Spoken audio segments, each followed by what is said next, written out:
Continue! Dutchman versus the Tick! Hi, it's me, only your neighborhood local Dutch person who is also the worst George R.R. Martin cosplayer all around the world.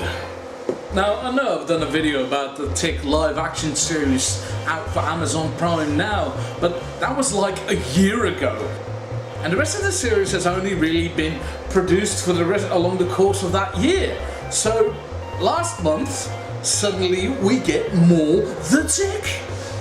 Now I can say I'm a huge fan of The Tick, and this is far more than just a literal thing because I'm over 6 foot tall and I weigh more than 200 pounds. This is more in a figural sense. But when I say that, I also have to admit, I know of the comic, but I've never read anything of it, and I know of the Patrick Warburton series, but that show never reached our native Netherlands, despite us being objectively the best country in the world. So August 2017, and we finally get more episodes of Amazon Prime's new The Tick show. It's just as good as the pilot. It delivers us the exact same humor. It just continues with the plot and gives us a grand world while keeping the story itself rather small.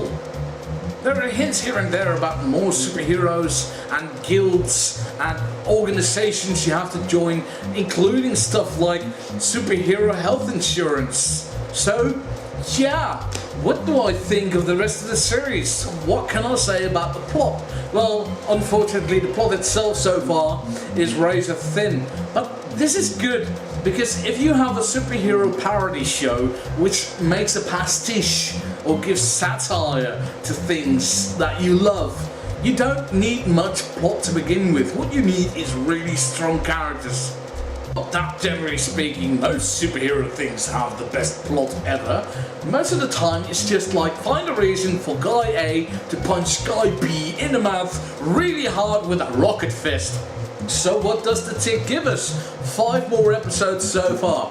The rest of the episodes are going to come along later in the year. I'm not quite sure when Amazon Prime is releasing them, but they're doing it on a staggered release. And it's great. What else do you want me to say? It's good. Go sign up for Amazon Prime. Link down below. Go watch the show. Be happy. Enjoy yourself. So, Peter Serafinowicz, if I pronounce that name correctly, which I probably don't because I'm horrible with names, is not Townsend Coleman. You know, Townsend Coleman did The Tick back in the day in the cartoon.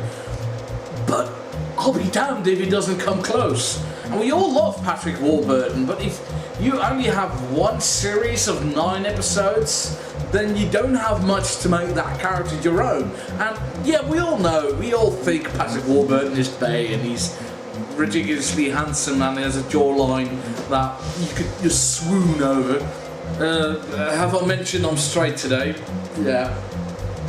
But Peter, he just embodies The Tick. He might only be 6'3", which is about my height if I'm not mistaken with the metric system. But he just feels huge and bombastic and melodramatic, and that's the most important thing about The Tick. He has to be all Adam Westy. That's actually a great way of putting it.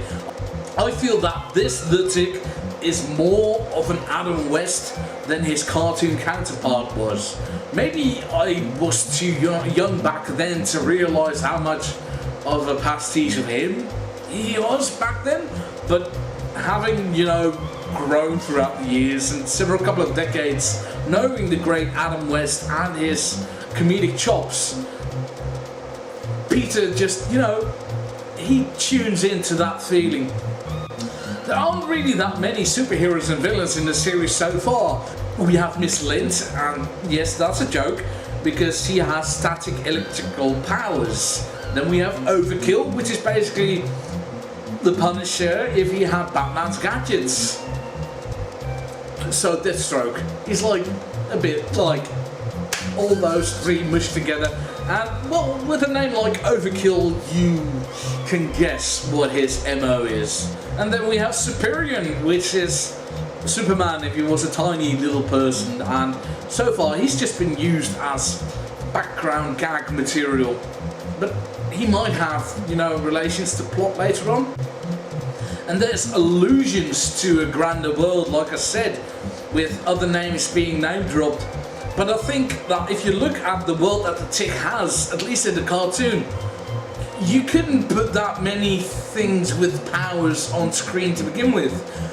We see the Tick jump around a little bit like a cheap CGI blue Hulk, basically the 2008 movie minus all the yellow.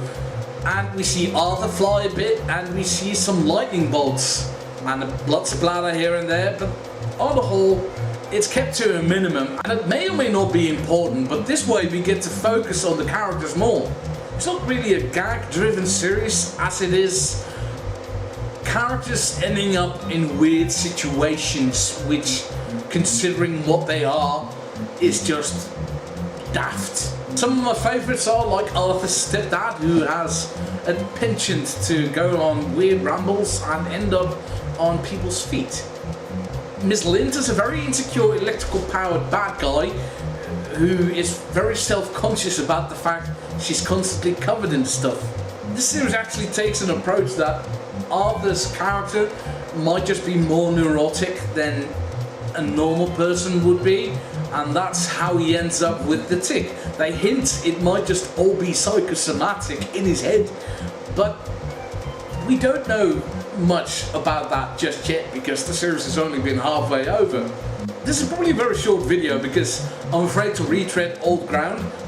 Just believe me, please. The Tick is very funny and it does what it needs to with the means it has. Please look at the pilot episode if you haven't done so far, and if you have Amazon Prime, please check it out right now.